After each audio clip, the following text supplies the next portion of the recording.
आजिर एही एक्सप्लेनर रे आमे फिजिक्स रो एक जटिल लागुथिबा समस्या को गोटे खूब सहज स्टेप बाय स्टेप गाइड रे परिणत करिबा। वैद्युतिक प्रतिरोध बा रेजिस्टेंस किपरि बाहर करा जाए आसंतु ताहा प्रैक्टिकली सिखिबा। केवल गोटे उत्तर नुहे, प्रक्रियाटी को एमिति बुझिबा जेमिति एहा जेकोनोसी समय रे प्रयोग करा जाई परिबो। आलोचनार रूपरेखा उपरे टिके नजर पकाई देबा। प्रथमे गोटे वास्तव समस्या, तापरे स्टेप 1 रे वेरिएबल चिन्हट, स्टेप 2 रे क्षेत्रफल गणना, स्टेप 3 रे लंब निर्धारण, स्टेप 4 रे व्यास को द्विगुणित करिवार टेस्ट एवं शेष रे सारांश। भाग 1 real world copper wire challenge. एक वास्तव उदाहरणरू कथटा आरंभ करिबा जहाद्वारा स्टैंडर्ड तंबा तारर हिसाब सहजरे बुझी हेबो।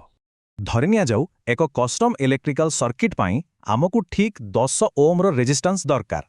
तेबे एतिकी प्रतिरोध पाई आमको केते लंबर तंबा तार नेबाकू पड़िबो। सर्किट को सठिक भावे चलाइबाकू हेले एहा एक निहाती जरूरी आवश्यकता, ठीक ना? वर्तमान एही मूल सोर्स डॉक्यूमेंट को देखंतु। एथिरे समस्याटी एवं तार पूरा गणित दिया जाइछि। देखिबाकू एहा टिके कष्टकर लागुथिले भी आमे एहाकू खंड खंड करी पर्यायक्रमे खूब सहजरे डिकोड करिबा। आमर प्रथम काम हेउछि एही प्रश्नरू आवश्यक डाटा को अलगा करिबा। टार्गेट रेजिस्टेंस बा कैपिटल आर हेउछि 10 ओम। तारर व्यास बा डायामीटर डी हेउछि 0.5 मिलीमीटर। आउ तंबार प्रतिरोधकता बा रेजिस्टिविटी रो हेउछि 1.6 गुणन 10 रो पावर -8 ओम मीटर। सबु डाटा एबे प्रस्तुत। स्टेप 1 वेरिएबल चिन्हट एवं डाटा प्रस्तुति। जेकोनोसी फिजिक्स प्रॉब्लम सॉल्व करिवार एहा हेउछि प्रथम पहाड़। एही संपूर्ण प्रक्रियाटी मात्र 4टी सहज एक्शन रे विभक्त। वेरिएबल चिन्हट, क्षेत्रफल बाहर करिबा, लंब हिसाब करिबा आउ तापरे वेरिएबल बदलाई टेस्ट करिबा। बास एही स्टेप गुड़िक ही आमर गाइड। अच्छा, आगको बढ़िबा पूर्वरु एही रेजिस्टिविटी बा प्रतिरोधकता प्रकृतरे कोन टिके बुझिनेबा। एहा हेउछि गोटे पदार्थर निजस्व मौलिक गुण। एहा दर्शाए जे पदार्थटी इलेक्ट्रिक करेंट को केते दृढ़ भावरे बाधा दिए।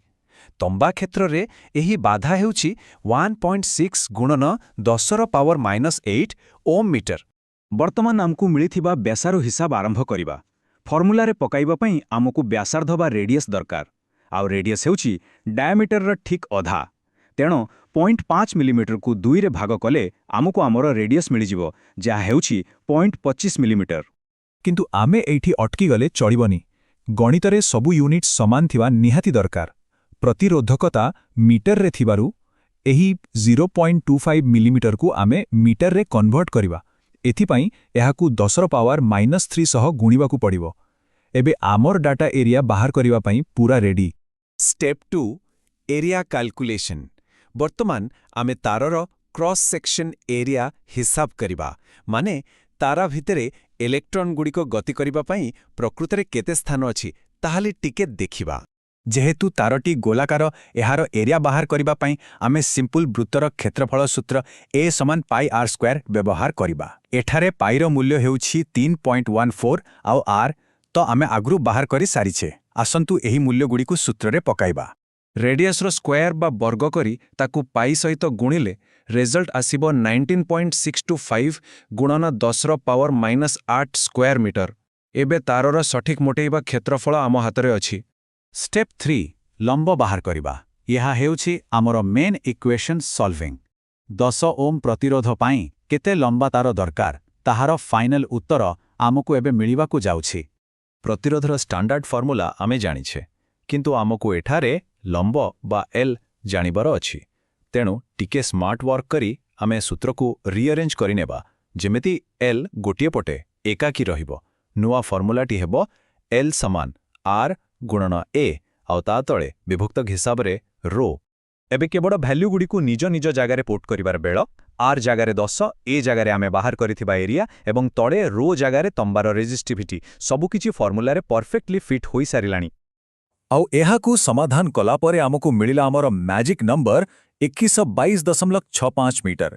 एहार अर्थ हेउछि 0.5 मिलीमीटर मोटेई थिबा तंबा ताररू ठीक 10 ओम प्रतिरोध पाइबाकू हेले आमको 2122.65 मीटर लंबा तार दरकार। आमर मुख्य टास्क एठारे कंप्लीट। स्टेप 4 डायामीटर को डबल करिबा। यह एक नुआ व्हाट इफ सिनारियो अछि। जदि आमे तारर मोटेई को बढ़ाई द्विगुणित करि देबा ତେବେ ଏହାର ଇଲେକ୍ଟ୍ରିକାଲ ପ୍ରପର୍ଟିରେ କି ପ୍ରଭାବ ପଡ଼ିବ ଆସନ୍ତୁ ଦେଖିବା। ମୂଳ ରେଡିୟସ୍ ଥିଲା r। ବର୍ତ୍ତମାନ ଯଦି ଡାୟାମିଟରକୁ ଡବଲ କରାଯାଏ ତେବେ ନୂଆ ରେଡିୟସ୍ ମଧ୍ୟ ଅଟୋମେଟିକ୍ ଡବଲ ହୋଇ 2r ହୋଇଯିବ। ସିମ୍ପଲ କଥା, ତାରର ବ୍ୟାସ 2 ଗୁଣ ହେଲେ ବ୍ୟାସାର୍ଦ୍ଧ ବି 2 ଗୁଣ ହେବ। ଏବେ ଗଣିତର ମଜା ଦେଖନ୍ତୁ। ସୂତ୍ରରେ ନୂଆ ରେଡିୟସ୍ 2r-କୁ ରଖି ତାହାର ବର୍ଗ କଲେ ତାହା 4r² ହୋଇଯାଏ। ଏହି ଅତିରିକ୍ତ 4ଟି ଡିନୋମିନେଟର ବା ତଳଭାଗରେ ଥିବାରୁ ସମୁଦାୟ ରେଜିଷ୍ଟାନ୍ସ ଏକ ଚତୁର୍ଥାଂଶ ବା 1/4 ହୋଇଯାଏ। ଅର୍ଥାତ୍ ମୋଟା ତାରରେ ରେଜିଷ୍ଟାନ୍ସ ସିଧାସଳଖ କମିଯାଏ। ଆମର ମୂଳ ରେଜିଷ୍ଟାନ୍ସ ଥିଲା 10 ଓମ୍। ଡାୟାମିଟର ଡବଲ ହେବା ମାତ୍ରେ ରେଜିଷ୍ଟାନ୍ସ 4 ଭାଗରୁ 1 ଭାଗ କମିଯାଇ 2.5 ଓମ୍ ହୋଇଗଲା। କାରଣ ଅଧିକ ମୋଟା ତାରରେ ଇଲେକ୍ଟ୍ରନ୍ଗୁଡ଼ିକୁ ଗତି କରିବା ପାଇଁ ଅଧିକ ରାସ୍ତା ମିଳିଯାଏ, ତେଣୁ ବାଧା କମ୍ ହୁଏ। Summary mastering wire resistance. ଆସନ୍ତୁ ଏହି ପୂରା ପ୍ରୋସେସଟାକୁ ଥରେ ରିକ୍ୟାପ୍ କରିଦେବା ଯେମିତି କିଛି ବି ଡାଉଟ୍ ନ ରହେ। ଆମର ଗୋଲ୍ଡେନ୍ ରୁଲ୍‌ଗୁଡ଼ିକ ହେଲା, ପ୍ରଥମେ ଭେରିଏବଲ୍‌ଗୁଡ଼ିକୁ କ୍ଲିୟରଲି ଆଇଡେଣ୍ଟିଫାଇ କରିବା, ଦ୍ୱିତୀୟରେ ସବୁ ୟୁନିଟ୍‌କୁ ମିଟରରେ ଷ୍ଟାଣ୍ଡାର୍ଡାଇଜ୍ କରିବା, ତୃତୀୟରେ ଏରିଆ ଫର୍ମୁଲା ଧ୍ୟାନର ସହ ଆପ୍ଲାଏ କରିବା, ଆଉ ଶେଷରେ ଲମ୍ବ କିମ୍ବା ରେଜିଷ୍ଟାନ୍ସ ପାଇଁ ଇକ୍ୱେସନ୍ ସଲ୍ଭ କରିବା। ବାସ୍ ଏତିକି କଲେ ସମାଧାନ ବହୁତ ସହଜ ହୋଇଯାଏ। ଏକ୍ସପ୍ଲେନରର ଶେଷକୁ ଆସି ଆମେ ଗୋଟିଏ ଭଲ ପ୍ରଶ୍ନ ଉପରେ ଚିନ୍ତା କରିପାରିବା। ଆଜି ତ କେବଳ ତମ୍ବା ବିଷୟରେ କଥା ହେଲେ, କିନ୍ତୁ ଏହି ସମାନ ନିୟମ ସୁନା କିମ୍ବା ଆଲୁମିନିୟମ ଭଳି ଅନ୍ୟ ମେଟେରିଆଲ ପାଇଁ କିପରି କାମ କରିବ?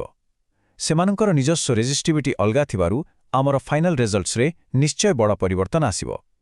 ଆଶା କରୁଛେ ଏହି ଷ୍ଟେପ୍ ବାଇ ଷ୍ଟେପ୍ ଗାଇଡ୍ ଆଗକୁ ନିଶ୍ଚୟ କାମରେ ଆସିବ।